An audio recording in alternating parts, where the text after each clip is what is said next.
अस्सलाम वालेकुम स्टूडेंट्स। आज की वीडियो में हम एक्सरसाइज 7 का रिव्यू करने जा रहे हैं, जिसका हम पार्ट 2 करेंगे। इससे प्रीवियस वीडियो में हमने इसके शुरू के क्वेश्चंस किए थे 5 तक, वो पार्ट 1 में मौजूद हैं। अगर आपको उनके सॉल्यूशंस चाहिए तो मेरी प्रीवियस वीडियो देखिए। और आज की वीडियो में हम पार्ट 2 से अपना काम शुरू करने जा रहे हैं, यानी कि क्वेश्चन नंबर 6 है। अब क्वेश्चन नंबर 6 में हमारे पास एक लाइन सेगमेंट है ए बी, और यहाँ पे एक लाइन सेगमेंट ड्रॉ कर लेते हैं। ये मेरे पास एक लाइन है, इसको हम रिप्रेजेंट करेंगे ए बी से, यानी कि ए के पॉइंट्स भी हमें गिवन है -6, 11, और बी के पॉइंट्स भी हमें गिवन है जो कि है 10, -3। राइट।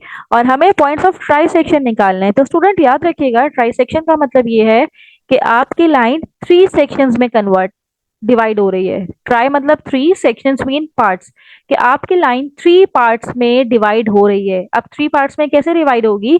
अगर ये मेरे पास एक स्ट्रेट लाइन है, तो यहां से यहां तक इसका फर्स्ट पार्ट, फिर ये सेकेंड पार्ट, और ये इसका थर्ड पार्ट। तो इसका मतलब है कि ये ट्राइसेक्शन इसमें मौजूद है। ट्राइसेक्शन का मतलब ये है कि 2 पॉइंट्स हमें फाइंड आउट करने हैं। एक पॉइंट एक्स जो कि ये वाला पॉइंट होगा, और एक पॉइंट वाई जो कि ये वाला पॉइंट होगा। अगर हम ये दोनों पॉइंट्स निकाल लें तो हमारे पास पॉइंट्स ऑफ ट्राइसेक्शन आ जाएंगे। तो यहाँ पे हम अपना काम शुरू करते हैं स्टूडेंट। सबसे पहले हम काम करते हैं फॉर एक्स पॉइंट के लिए। और एक्स पॉइंट के लिए आपको एक बात पता होनी चाहिए कि जब हम इंटरनली डिवीजन ऑफ लाइन की बात करते हैं, तो यहाँ पे मेरी लाइन जो 3 पार्ट्स में डिवाइड थी, यहां से यहां तक इसका एक पार्ट है। अगर मैं ये वाली बात करूं तो ये इसका एक पार्ट है, और इस पॉइंट से लेके पॉइंट बी तक, ये वाला पॉइंट बी है, इसके 2 पार्ट्स हैं। तो इसका मतलब ये है कि जो मेरे पास रेशो आएगा एम एन का, वो आएगा 1 और 2 का।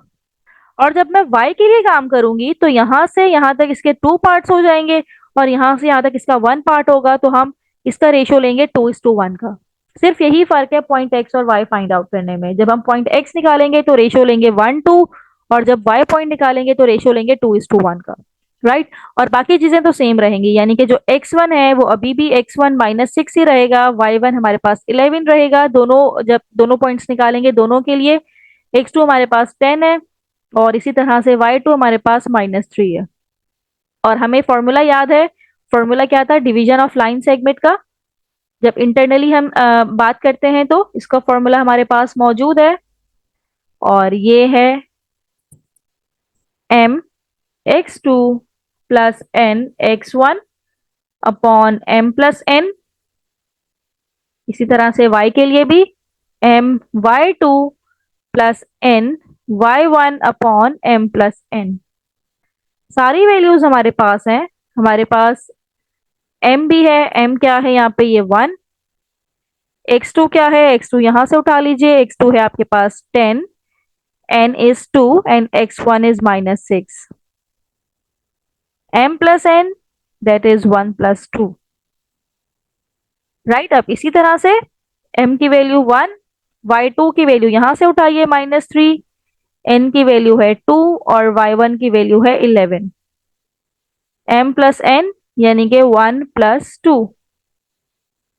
को सिंप्लीफाई करेंगे, 10 1 ज़ा 10, -6 2 ज़ा 12, 2 + 1 is 3, -3, 11 2 ज़ा 22, एंड 2 + 1 is 3। राइट। तो इसको सॉल्व कर लीजिए। 10 - 12 is -2/3, और यहां से -3 + 22 is 19/3। तो ये मेरे पास x पॉइंट के कोऑर्डिनेट्स तो आ गए। These are the coordinates for x। अब इसी तरह से हम इस y के कोऑर्डिनेट्स भी निकाल लेंगे। ये y के कोऑर्डिनेट्स भी हमने निकालने हैं। फॉर्मूला यही यूज करेंगे। x2 y2 x1 y1 की वैल्यूज भी ये रहेंगी। जो सिर्फ चेंज आएगा वो चेंज आएगा हमारे रेशो में। m:n की वैल्यू हो जाएगी 2:1। तो यहाँ पे उसे भी सिंप्लीफाई करते हैं हम। नाउ फॉर y, और y के लिए जो चेंज होगा वो सिर्फ इसके रेशो में चेंज आएगा। यानी कि अब जो हमारे पास रेशो है वो m:n होगा 2:1। बाकी x1 y1 x2 y2 की वैल्यूज वही रहेंगी। तो y के लिए फॉर्मूला भी यही रहेगा। यहाँ पे फॉर्मूला रीराइट कीजिएगा। पहले मैं डायरेक्ट यहाँ पे वैल्यूज पुट करती हूँ। m की वैल्यू हो जाएगी 2, x2 इज 10, n की वैल्यू है 1 and x1 is -6 upon 2 + 1. Same in the case of y, m is 2, y2 is -3 plus n is 1 and y1 is 11. Then upon 2 + 1. अब इसको सिंप्लीफाई करें, 10 2 ज़ा 20 -6/3 और यहाँ से -3 2 ज़ा 6, 11 1 ज़ा 11/3. तो 20 - 6 14/3 हो जाएगा। कैलकुलेटर में डाल के सॉल्व कर लीजिए और यहाँ से -6 + 11 ये हो जाएगा 5 और अपॉन 3। तो ये मेरे पास y कोऑर्डिनेट्स भी आ गए। तो स्टूडेंट आपने देखा हमने ट्राइसेक्शन किस तरह से फाइंड आउट किए। दोनों पॉइंट्स ऑफ ट्राइसेक्शन हमने फाइंड आउट कर लिए हैं। तो ये मेरे पास y का आंसर है और यहाँ पे ये मेरे पास x का आंसर है। तो इन दोनों पॉइंट्स की मदद से हमारी जो गिवन लाइन है, गिवन लाइन जो ए बी लाइन है, वो 3 पार्ट्स में डिवाइड हो जाएगी और ये 2 पॉइंट्स हमारी गिवन लाइन को 3 पार्ट्स में डिवाइड करेंगे। These are the points of trisection. अब हम इसका नेक्स्ट क्वेश्चन करने जा रहे हैं, क्वेश्चन नंबर 7, जिसमें हमारे पास 2 वर्टिसेस हैं ट्राइंगल के, यानी कि एक ट्राइंगल हमारे पास है। तो ट्राइंगल पहले ड्रॉ कर लेते हैं यहाँ पे।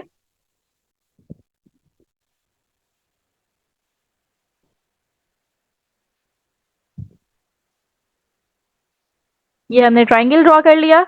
अब इसके 2 वर्टिसेस हमें गिवन है, राइट। और जो 2 वर्टिसेस हैं उसमें से एक है हमारे पास जिसको हम नाम दे देते हैं ए का 1 4 और दूसरा वर्टेक्स है बी का, इसको हम इसका कोऑर्डिनेट्स है 3 1 और सेंट्रॉइड ऑफ द ट्राइंगल की वैल्यू हमें गिवन है। तो सेंट्रॉइड इसका ओरिजिन पे है और हमें थर्ड वर्टेक्स सी फाइंड आउट करना है। तो स्टूडेंट यहाँ पे हम अपना डेटा बना लेते हैं कि हमें क्या चीज गिवन है और हमें क्या फाइंड आउट करना है। हमें पॉइंट ए भी गिवन है 1,4, हमें पॉइंट बी भी गिवन है 3,1, हमें सी फाइंड आउट करना है, राइट। और जो सेंट्रॉइड है हमारे पास वो है ओरिजिन यानी कि 0 0 पे, तो यहाँ पे वो भी लिख देते हैं। सेंट्रॉइड जिसको हम कह रहे हैं कि लेट से हम पी का नाम दे देते हैं, P x y is equals to 0 0। C का नाम इसलिए नहीं दिया क्योंकि सी ऑलरेडी एक वर्टेक्स है उसका। तो स्टूडेंट यहाँ पे हम फॉर्मूला यूज करने जा रहे हैं, formula of centroid, formula of centroid of triangle.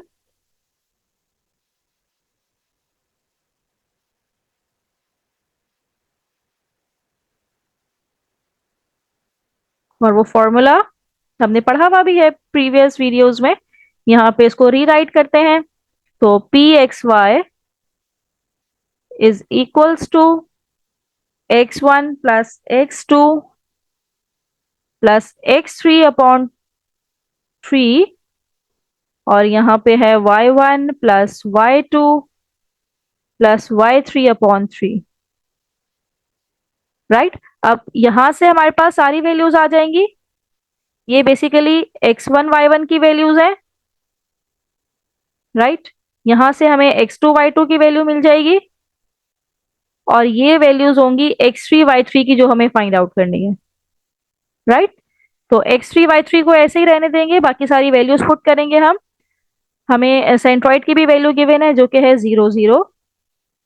x1 की वैल्यू यहां से मिल जाएगी 1 + 3 और x3 तो हमें फाइंड आउट ही करना है upon 3। y1 is 4, y2 is 1 और y3 हमें फाइंड आउट करना है अपॉन 3। अब ये सारी वैल्यूज को हमने सिंप्लीफाई करना है। तो ये हमारे पास हो जाएगा 0 0 is equals to 3 + 1 is 4 plus x3/3 और 4 + 1 इज 5 प्लस y3/3। अब इसको इक्वेट करवाएंगे, इक्वेट द कोऑर्डिनेट्स। तो पहला कोऑर्डिनेट यहाँ पे है 4 प्लस x3/3, ये इक्वल हो जाएगा इसके फर्स्ट वैल्यू के साथ जो कि 0 है, और जो सेकेंड इसका वैल्यू है वो दूसरे की सेकंड वैल्यू से इक्वेट हो जाएगी। तो 4 प्लस एक्स थ्री, थ्री जब मल्टीप्लाई होगा तो जीरो ही रहेगा। यहाँ पे भी 5 प्लस वाई थ्री और थ्री जब मल्टीप्लाई होगा तो जीरो ही रहेगा। इस तरह हम यहाँ पे x3 और y3 की वैल्यूज इजीली फाइंड आउट कर सकते हैं। तो x3 हमारे पास आ जाएगा -4, क्योंकि 4 जब राइट साइड पे आएगा तो -4 हो जाएगा। और y3 की वैल्यू आ जाएगी हमारे पास -5। तो स्टूडेंट यहाँ पे हमने जो दोनों वैल्यूज थी, एक x3 की और दूसरी थी y3 की, तो कोऑर्डिनेट्स हमने फाइंड आउट कर लिए हैं। The coordinates of point vertex C, the coordinates of third vertex जो कि सी था, जिसको हमने कहा था ये x3 y3 है, इसके कोऑर्डिनेट्स हमने निकाल लिए हैं जो कि है -4, -5। This is your final answer. Right, इस तरह से हम इक्वेट करके थर्ड वर्टेक्स के भी, थर्ड जो इसका वर्टेक्स है वर्टेक्स सी, इसका भी हमने फाइंड आउट कर लिया है, ये है -4, -5। राइट। तो स्टूडेंट यहाँ पे हम क्वेश्चन नंबर 8 शुरू करने जा रहे हैं। और क्वेश्चन नंबर 8 में हमसे कहा जा रहा है कि आप स्लोप फाइंड आउट कीजिए एक ऐसी लाइन का जो परपेंडिकुलर है इस इक्वेशन के, perpendicular to the given line whose equation is this. तो स्टूडेंट क्या करना है कि आपको एक कंडीशन याद होनी चाहिए कि lines are perpendicular if lines are perpendicular, if lines are perpendicular then their slopes, यानी कि m1 into m2, then their slopes are negative reciprocal to each other, यानी कि m1 m2 is equals to -1 होता है, दोनों के slopes equals to -1 होते हैं अगर मल्टीप्लाई करें। इन शॉर्ट हम इस तरह से लिख सकते हैं, slope of line 1 is the negative reciprocal of the slope of line 2। तो हमने क्या करना है इस इक्वेशन से, जो कि जिसको हम कह देते हैं लेट से कि equation of line 1, equation of line 1 क्या है हमारे पास, ये गिवन है -2y is equals to -8x plus 9। y को हमने यहाँ से एलिमिनेट करना है, तो -2 इसके डिनोमिनेटर में आ जाएगा। तो इस तरह से हम लिख सकते हैं -8x अपॉन -2, और इसके भी डिनोमिनेटर में आ जाएगा। तो y की वैल्यू यहाँ से हो जाएगी 2 से 2 कैंसिल, 2 1 जा 2, 2 4 जा 8, -9/2। और जब हम इसको कंपेयर करते हैं with standard equation, compare with standard equation, तो स्टैंडर्ड इक्वेशन से कंपेयर करेंगे जो कि होता है y is equals to mx plus C. तो x का जो कोफिशिएंट होता है वो बेसिकली स्लोप होता है, और हम लाइन 1 की बात कर रहे हैं तो लाइन 1 का स्लोप है m1, और m1 की वैल्यू आ गई 4 क्योंकि इसका कोफिशिएंट हमारे पास था 4। राइट।